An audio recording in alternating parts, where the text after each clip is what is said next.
Good morning, everybody, and welcome to the Tuesday edition of Claret and Booze News with me, Gary.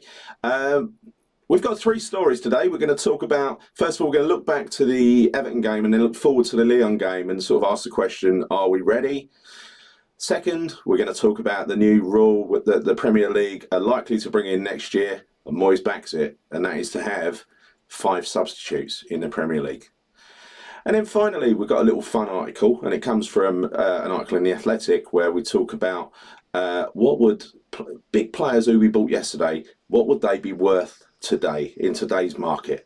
So, without further ado, let's move forward onto the first story. So, looking back at the Everton game at the weekend, I think it was a great result. It was a great result for us. We did all we had to do to get the 3 points and put ourselves back temporarily into 5th place, but comfortably into 6th place. So it's job done as far as I'm concerned. There were a few real positives that came out of that game. For instance, Jarrod Bowen played 70 minutes. He was limping a little bit when he came off, but at the same time, he was fine afterwards, so that's good. Rice might have, he looked a bit sluggish at one point. There was a rumour that he might have jarred his knee. I don't think there was anything in that. And then finally, we saw the game without Lanzini. Johnson was out at the back, so we saw Fredericks play. It was good for him to get a run out. Johnson's apparently feeling his hamstring, so he should be back soon. It's not a strain or a tear at the moment. I think they've taken him out as a precaution at the moment. Benrahma came in for Lanzini. I think we missed, in my mind anyway, we missed Lanzini. Lanzini, that piece that sits between Souček and Rice, and he's been playing so well lately. He's been playing so well. It was such a shame to miss him, but Lanzini has been having a few problems at the moment. Firstly, he won't be available for the Lyon game on Thursday anyway, so it's probably good that Benrahma got a little run out. Also, he was involved in that horrible car accident last week. So coming back from international duty, he was in his chauffeur-driven Mercedes going down the A12, and I don't know what happened, but it sounds like the driver might have clipped the curb and flipped the whole thing over. And it came out, luckily, him and the driver, they came out with only a few bruises, but it's probably going to be sore. It's probably a few, he's probably not feeling his best at the moment. So that's, I'm guessing that's why that's pretty much why he didn't play yesterday.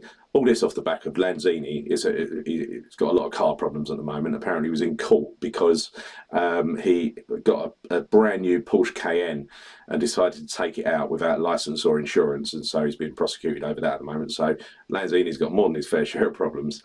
So, but Benrahma, I thought we did well. We gave him a 7 out of 10 in the Sunday night show. He did.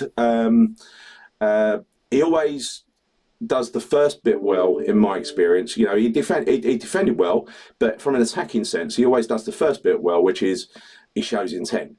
He shows intent, he drives forward, and you think, you get excited, you think, it's going to happen. There was one time in the second half, I'll give you an example, and it was to the left-hand side of the box, as you look at the goal. Ball came across to him and he timed his run perfectly to take the defender completely out of the game. And so now it's Benrahma running into the 6-yard box from the side without a defender in sight. And all he had to do was drill a ball across, and he probably would have given Fornals a great chance. But what he decided to do instead was to play a lofted ball right over the top of him. It's always that last ball. If he could get that last, if he could just deliver that final piece, we'd have a great player on our hands. But anyway, look, I don't want to play him down too much. I thought he did well, and hopefully that'll put him in good stead for Thursday, because I'm pretty sure it's going to be him starting. So I think a lot of positives came out of the game. Bowen played 70 minutes. Antonio looked really good in the second half. I always get worried by these games after the international break, because it's like we're sleeping a little bit, and I felt we were doing that for about 30 minutes yesterday. So thank God for Cresswell's left foot, and what a beautiful goal that was. But anyway, are we ready? I think we are. I think we're going into this game on Thursday in a perfect state of mind, 6th in the Premier League. I think we're going to give Lyon a hard time, and I think we're going to win that first leg and take a lead across to France. So, moving on to story number 2, and this is a bit of a strange one for me, because substitutes. David Moyes typically doesn't like substitutes. He sets his team up with a certain tactic. He very rarely changes tactic halfway through, right? He just doesn't do it. What he does is if a player is a little bit off form or maybe not doing what he wants, he'll swap them out. He'll stick to the same tactics, he'll stick to the same approach. He very rarely changes the game around. Now, the 5-sub rule, that was brought in for the pandemic. That was to aid people, you know, it was hot weather and they were, you know, there were players missing and everything else. And it was to help the teams out. And now it's becoming a permanent fixture because the likes of Klopp and co are moaning.